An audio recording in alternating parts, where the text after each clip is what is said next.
آپ کو پتہ ہے صحابہ فرماتے ہیں بچے کھیل رہے ہوتے تھے تو حضور جب گزرتے تھے تو بچوں کو السلام علیکم کہتے تھے. نبی پاک بچوں کو سلام کرتے.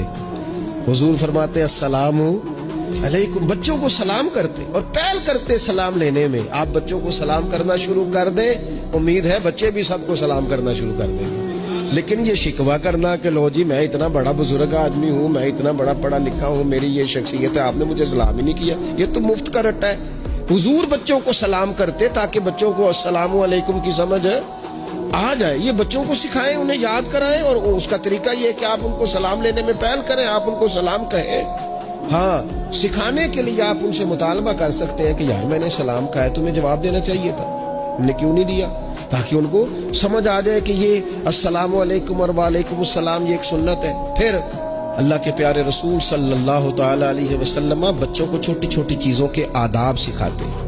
حضور تشریف فرماتے تو ایک بچہ اندر آ گیا، السلام علیکم کہہ کے داخل ہو گیا، تو محبوب کریم نے بڑی محبت سے بڑے خوبصورت لہجے میں فرمایا بیٹا واپس جاؤ، پہلے اجازت لو، پھر سلام لو، جب اجازت مل جائے پھر اندر آنا.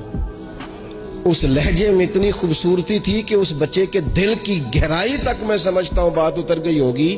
وہ واپس گئے، انہوں نے جا کے اجازت مانگی، اجازت ملی، اور سلام لے کے وہ دروازے رسول پہ حاضر ہو گئے.